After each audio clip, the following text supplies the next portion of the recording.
What do you want in life? What's my purpose in life? Why am I here? What do I love? What am I passionate about? How many people can genuinely answer, this is my purpose in life? Very, very few people. Once you're clear with your purpose, you know what to concentrate on, and you know what to direct your finite amount of energy towards. If you're conditioned, it's because you have allowed yourself to become that.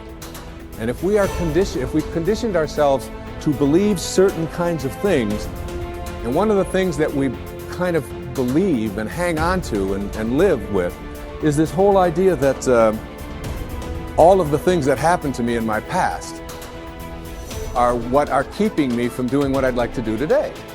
So we hang on to these things and we fill ourselves with blame. You have some options. Here you are exploring the variety of your environment and coming into alignment with who you really are, and then allowing all of that to flow through you too. So in every moment in time, you have the option of focusing in a way that increases and enhances your alignment and your joy, which causes you to resonate with everything you put into your vortex, or something else. There really are not so many other choices, are there? You can focus on a problem. You cannot have enough money and feel bad because you are attached to the money, or you can not have enough money and feel good as you're anticipating more coming. But the consequence or the circumstance of the money does not need to dictate to you how you feel. That is the problem with getting attached to something that you can't control, is that it leaves you like a puppet with no strings. It's about not putting your attachment in all the wrong places, not putting it in what is temporary, but putting it in what is steady. And then in that steady attachment or alignment, then you can just flow it to whatever is currently in your now, flowing through your experience. You can't give away what you don't have. People who are not good at giving away love can't give away love because they don't have it to give away. If I want to give you a dozen oranges, I can't give you those dozen oranges unless I go out and pick up 12 oranges someplace. Otherwise, all it is just empty rhetoric. And the same thing is true of virtually everything in your life. You can't give away love for others if you don't have love in here to give away.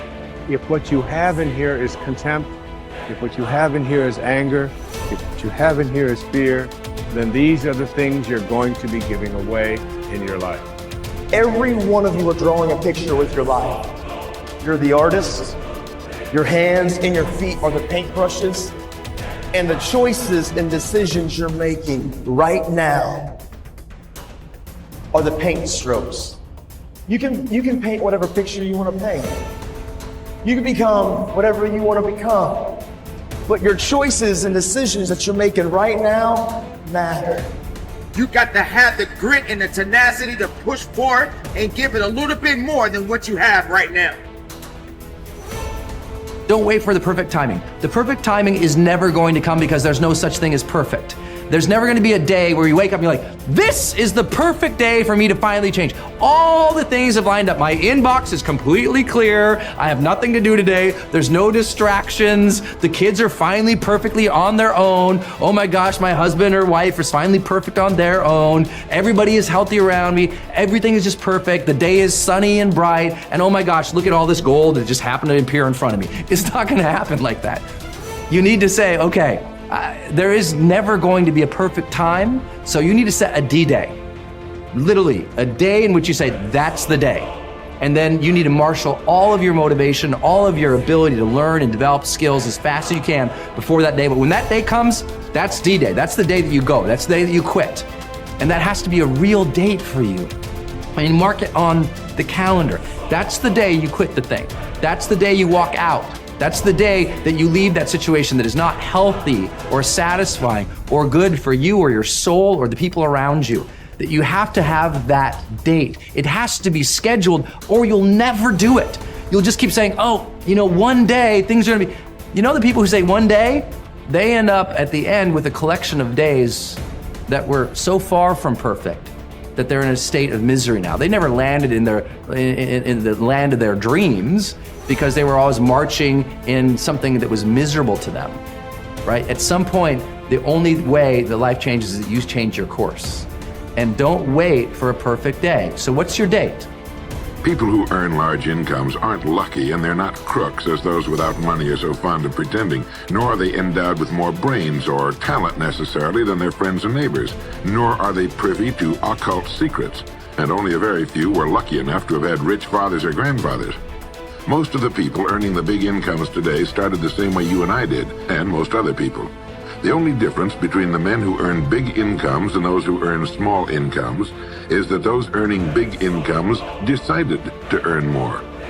They're the people who made it their business to earn more. You see, people do what they make up their minds to do. So get rid of the ancient superstition once and for all that people who earn big money are special people, are lucky, or get the breaks, or had money to begin with, or knew someone, or are smarter, or anything else. These are alibis. They can all be disproved 1,000 times. The reason there are so many of these alibis around is that men who fail to make the grade financially are seldom honest enough to just admit that they really didn't try and keep trying. So in order to justify their failure, in order to remain seated, they dream up and pass along these old alibis. We're all self-made, but only the successful will admit it. The commitments we make to ourselves and to others, and our integrity to those commitments, is the essence and clearest manifestation of our proactivity. It is also the essence of our growth through our human endowments of self-awareness and conscience. We become conscious of areas of weakness, areas for improvement, areas of talent that could be developed, areas that need to be changed or eliminated from our lives. Then, as we recognize and use our imagination and independent will to act on that awareness, making promises, setting goals, and being true to them, we build the strength of character, the being that makes possible every other positive thing in our lives. It is here that we find two ways to put ourselves in control of our lives immediately. We can make a promise and keep it, or we can set a goal and work to achieve it. As we make and keep commitments, even small commitments, we begin to establish an inner integrity that gives us the awareness of self-control and the courage and strength to accept more of the responsibility for our own life. By making and keeping promises to ourselves and others, little by little, our honor becomes greater than our mood. The power to make and keep commitments to ourselves is the essence of developing the basic habits of effectiveness. Knowledge, skill, and desire are all within our control. We can work on any one to improve the balance of the three. As the area of intersection becomes larger, we more deeply internalize the principles upon which the habits are based and create the strength of character to move us in a balanced way toward increasing effectiveness in our lives. Get stronger. You can develop the muscle. You can develop the courage muscle. You can develop the inspiration muscle. You can develop the dedication muscle. You can get stronger. There isn't anybody here that can't get stronger.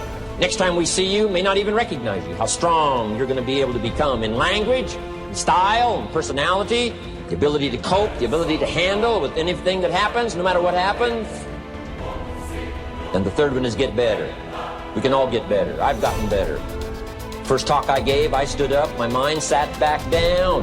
But here's the secret to my success. I stood up and did it again. Stood up and I did it again. And I did it again, and I did it again all those many years ago. I did it when I was scared, and I did it when I didn't want to, and I did it when I was ill. And I did it when it didn't work well, and I did it when they didn't appreciate it, and I didn't a lot of times when I didn't know much what I was doing. I just did it anyway. And now all these years later, I'm asked to walk on this stage with the greatest introduction I've ever had, greatest response and welcome I've ever had, the greatest opportunity I've ever had to touch this many lives with a mixture of words and heart and soul. I got better. I got better day by day and week by week and month by month, and I'm asking you to do the same thing until you can develop a long arm and a long reach, until you can develop influence that won't quit. Touch people next year you couldn't touch this year. Touch people now you couldn't touch before. Conduct a meeting now you couldn't conduct before. Heart and soul now mixed in there that wasn't there, missing before. I'm asking all of you to get better in spite of the winters, in spite of the downturn, the money downturn, the social downturn, the personal downturn, whatever it is.